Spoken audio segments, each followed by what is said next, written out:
ఒకప్పుడు జిందగీ అంటే రోటీ కపడా మకాన్, కానీ ఇప్పుడు రోటీ కపడా రొమాన్స్.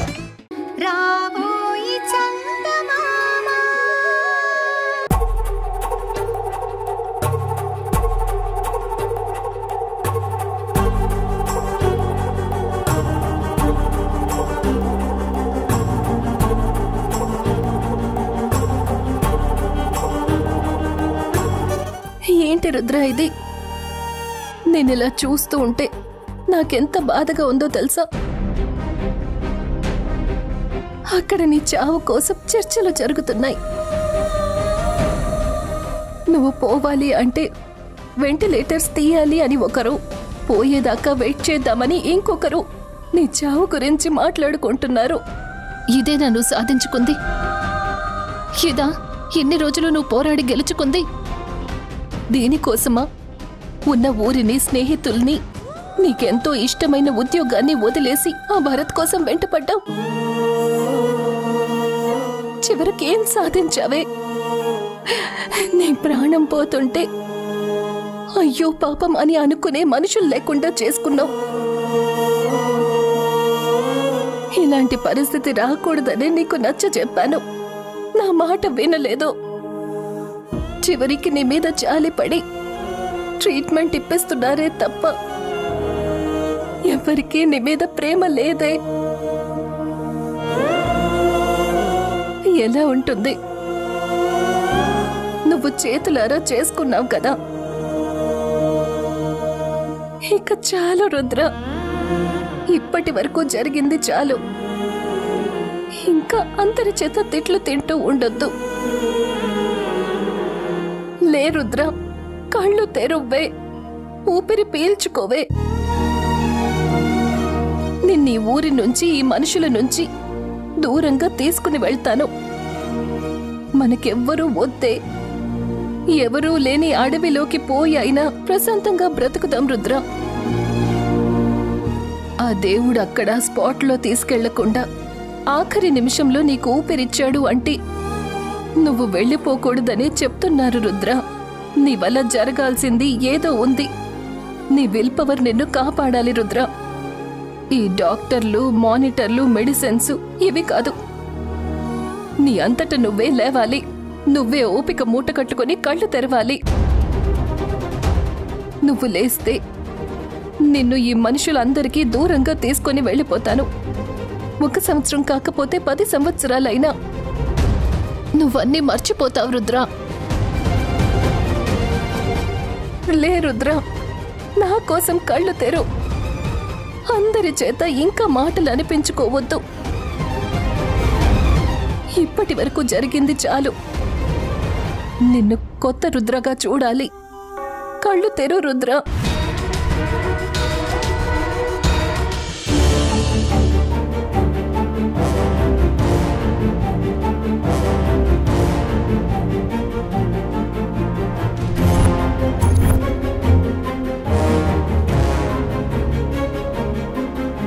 చూడండి చంద్రిక గారు, ఆల్రెడీ 10 రోజులైంది. ఇంకో 10 నెలలున్నా ఇదే పరిస్థితి. ఆవిడ కోలుకునే ఛాన్స్ లేదు.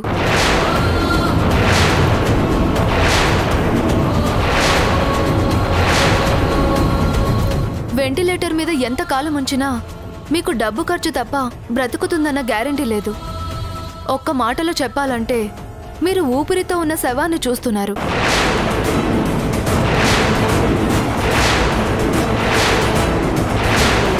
మరేం చేద్దామంటారు డాక్టర్? చెప్పాను కదండి, తనకంటూ ఎవరూ లేరంటున్నారు. ఉన్నది మీరే. మీరే డెసిషన్ తీసుకోండి. మీరు సరే అంటే వెంటిలేటర్ తీసేద్దాం.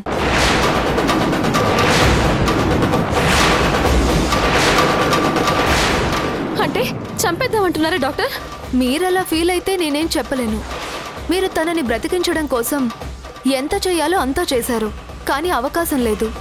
ఆ ప్రాణాన్ని పోనివ్వకుండా వెంటిలేటర్స్ మీద బంధించారు. అంతకంటే ఇంకేం చెప్పలేను.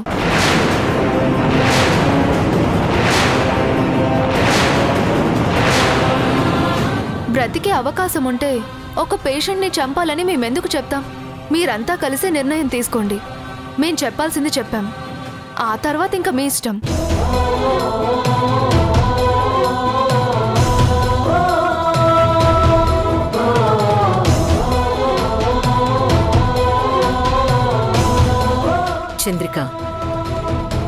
ఆవేశంతో కాకుండా కాస్త ప్రశాంతంగా ఆలోచించమ్మా. నువ్వింకా పోరాడటంలో అర్థం ఉందా? అయిపోయిందమ్మా. రుద్రాణి జీవితం పూర్తిగా అయిపోయింది. డాక్టర్స్ అంత క్లియర్గా చెప్పిన తర్వాత కూడా ఇంకా నువ్వు మొండిగా ఉంటానంటే ఎలా చెప్పు?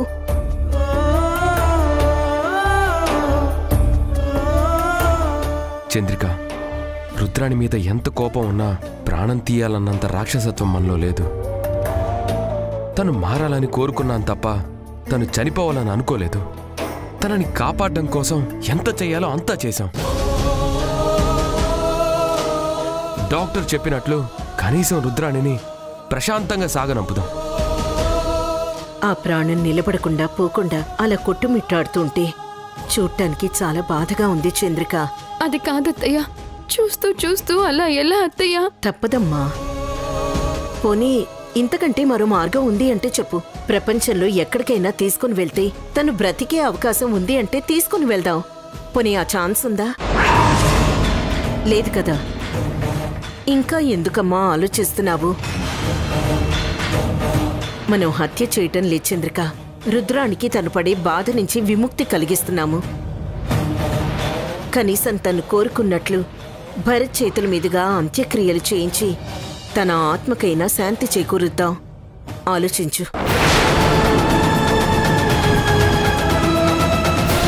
సరే అత్తయ్య, బ్రతికే అవకాశం లేనప్పుడు ఇంకా ఏం చేయగలం? డాక్టర్ గారు చెప్పినట్టే చేద్దాం.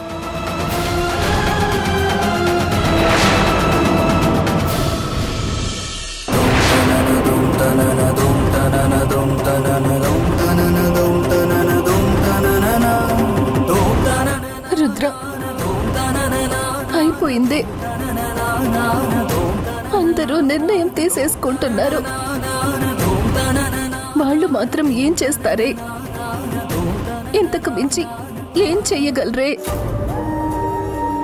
నువ్వు చేసేది తప్పని తెలిసినా, నువ్వెన్ని బాధలు పెట్టినా వాళ్ళిప్పటి వరకు నీకోసం చాలా కష్టపడ్డారు. నీ ప్రాణాలు నిలబెట్టడానికి చూశారు. కానీ ఛాన్స్ లేదని డాక్టర్ చెప్పారే. నిన్ను కాపాడుకోవడానికి చాలా ట్రై చేశారు రుద్ర. కానీ ఆ దేవుడు నీకు బ్రతికే అర్హత లేదని తేల్చాడు.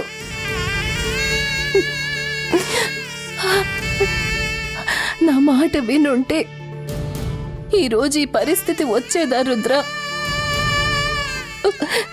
నేను ఏమీ చేయలేకపోతున్నానే. నిన్ను కాపాడుకోవడానికి నాకే అవకాశము లేకుండా పోయింది. నేనుండి కూడా నిన్ను బతికించుకోలేకపోతున్నాను. నన్ను క్షమించు రుద్ర.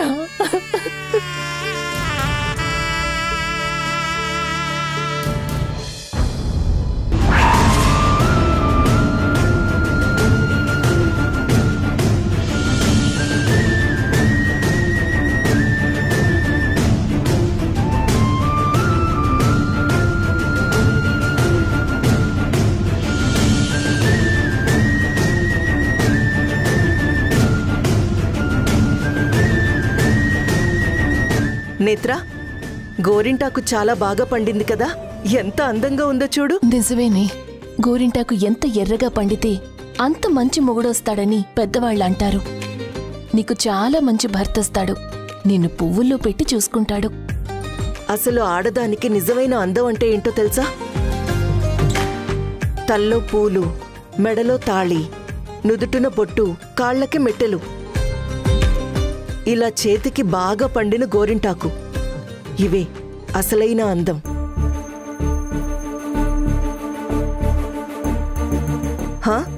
హలో, ఏంటి అలా చూస్తున్నావు?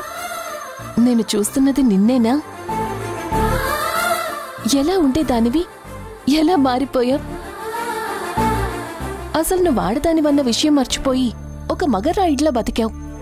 అలాంటిది నువ్వు ఆడపిల్లలాగా తాళిబొట్టు గురించి, కాలి మెట్టల గురించి, చేతి గోరింటాకు గురించి మాట్లాడుతుంటే చాలా ఆశ్చర్యంగా ఉంది. మగరాయిళ్లా బతికినా నేను కూడా ఆడపిల్లనే నేత్రా. నాకు కొన్ని ఆశలుంటాయి. నేను చేసే ఉద్యోగం వల్ల అలా రఫ్గా బతకాల్సొచ్చింది. కానీ నేను అందరిలాంటి ఆడపిల్లనే కదా.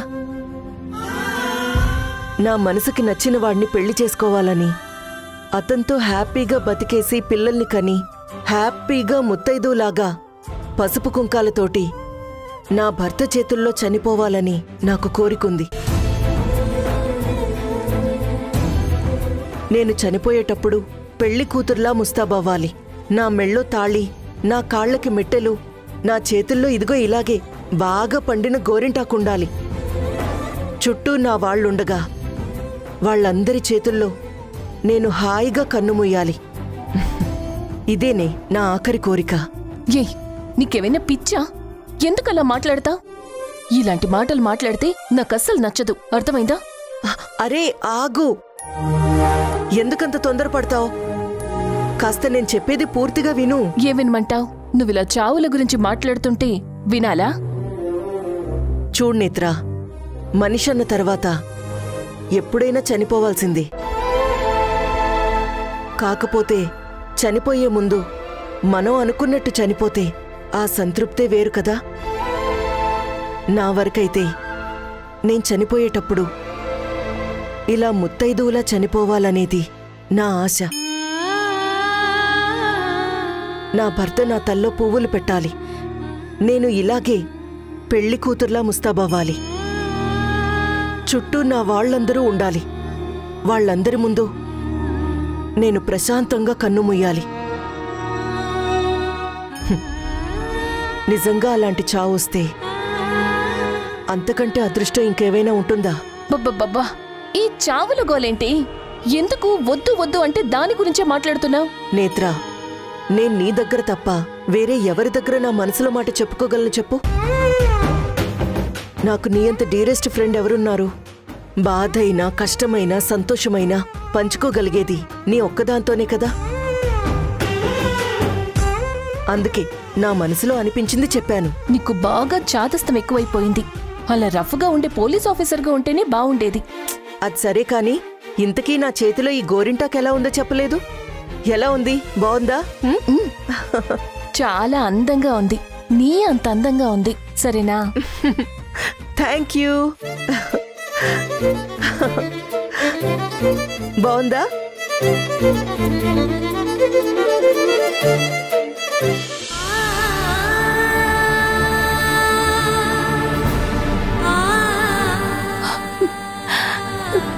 రుద్ర, నువ్వు కోరుకున్నట్టు నువ్వు ప్రేమించిన మనిషితో ఎలాగో నీ జీవితాన్ని పొందలేకపోయావు. నీ కోరిక తీరకుండానే నీ జీవితం ముగిసిపోతోంది.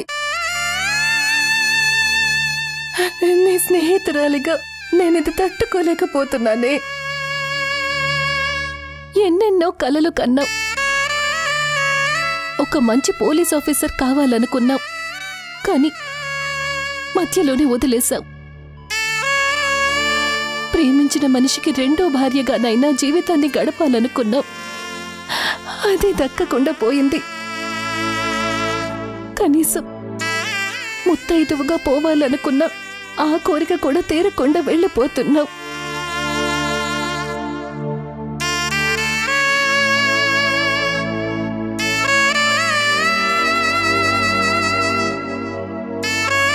లేదు, ఎందుకు అలా జరగాలి? కనీసం నీ ఒక్క కోరికైనా తీరకుండా నువ్వు వెళ్ళకూడదే.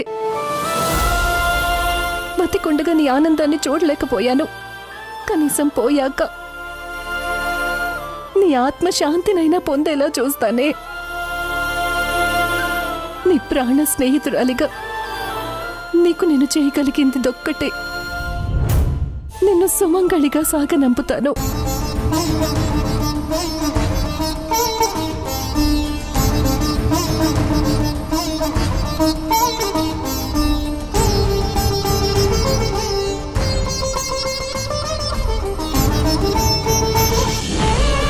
ఇవేనా ఇంకెక్కడైనా సంతకాలు చేయాలా? అంతే మేడం. ఇది ఎలా ఉందో తెలుసా సిస్టర్? ఒక ప్రాణం తీసేయడానికి మేమే పర్మిషన్ ఇస్తున్నట్టుంది. ఫార్మాలిటీస్ కదా మేడం. లాయర్గా మీకు తెలియదేముంది? నాకు తెలియనిదేముంది, అంతా తెలుసు. కానీ ఏం చేయలేకపోతున్నాను.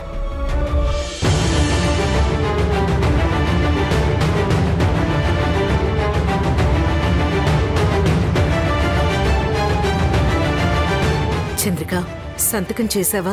చేశానత్తయ్య. ఊపిరి తీసేయడానికి పర్మిషన్ ఇచ్చేశాను.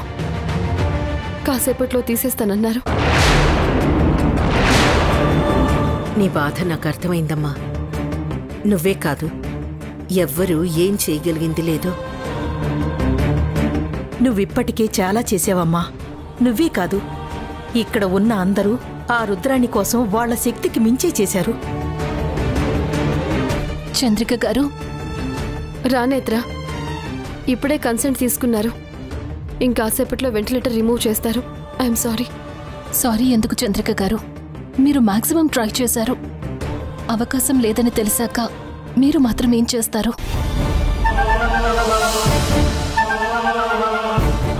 చంద్రిక, డాక్టర్స్ లైఫ్ సపోర్ట్ తీసేస్తున్నారు, రమ్మంటున్నారు.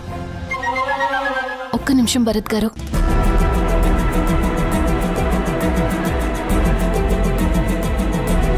మీరు నాకొక విషయం చెప్పాలి. రుద్ర మీద నిజంగా మీ అందరికీ జాలిగా ఉందా? మీరు సిన్సియర్గా తనకి మంచి జరగాలని కోరుకున్నారా?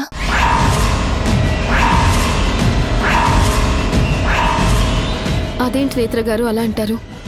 మేము రుద్రాణి విషయంలో కోపంగా ఉండుంటే ఇంత దూరం తీసుకుని వచ్చుండేవాళ్ళమా? తిండి నిద్ర మానేసి చివరికి పసిబిడ్డని కూడా వదిలేసి చంద్రిక నేను ఇక్కడ కాపలా కాస్తుంటే మీరిలా మాట్లాడటండి నేత్ర గారు? రుద్రాణి మాకు ఎంత ద్రోహం చేసినా మేం మాత్రం తనకి మంచి జరగాలని కోరుకున్నాం. ఇప్పుడు కూడా అదే కోరుకుంటున్నాం నేత్ర. చనిపోతున్న మనిషి గురించి ఎవరు అబద్ధాలు చెప్పరు నేత్ర. నాకు మీ గురించి అర్థమైంది చంద్రిక గారు. రుద్ర ప్రాణం ప్రశాంతంగా పోవాలని మీరు బాధ్యతగా సంతకాలు చేశారు. అలాగే ఇంకొక సాయం చేస్తారా?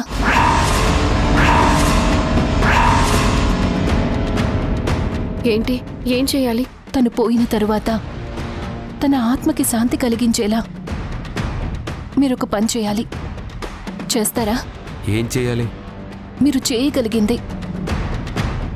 మా వల్ల అవుతుంది అంటే మేమేం చేయడానికైనా సిద్ధమే నేత్ర. ఏం చేయాలో చెప్పు. అయితే నాతో రండి.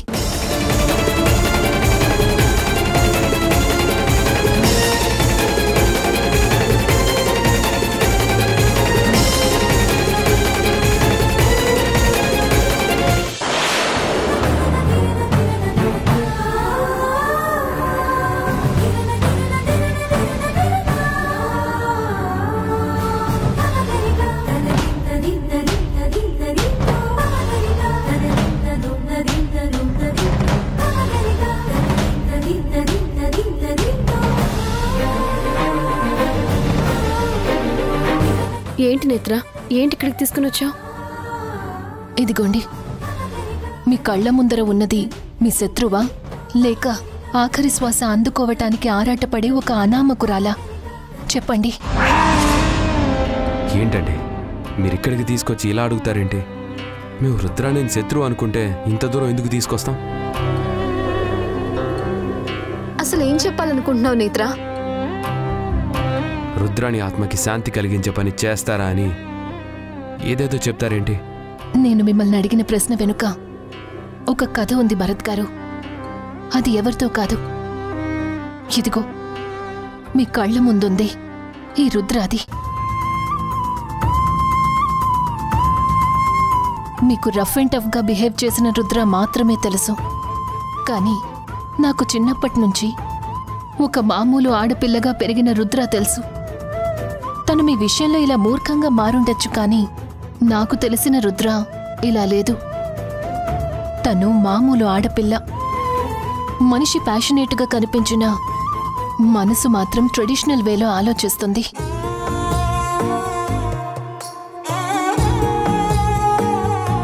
అందరి ఆడపిల్లల్లాగే బొట్టు, కాటుక, పువ్వులు, గోరింటాకు, పట్టుచీర ఇవే కోరుకునేదంటే మీరు నమ్ముతారా?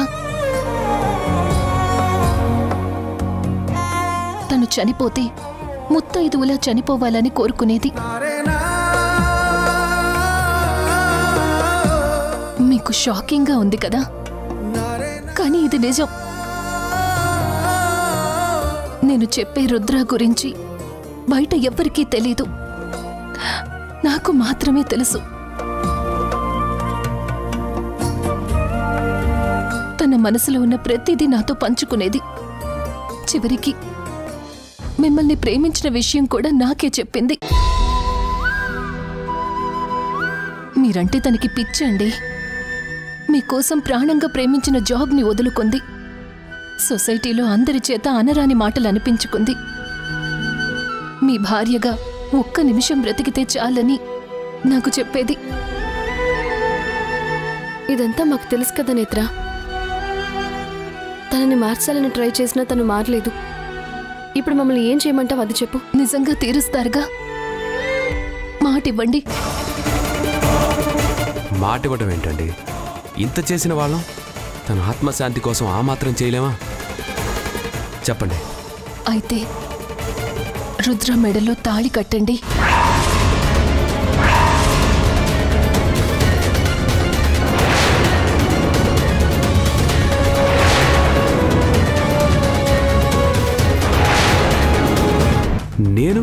నేను రుద్రాని మెడలో తాళి కట్టాలా?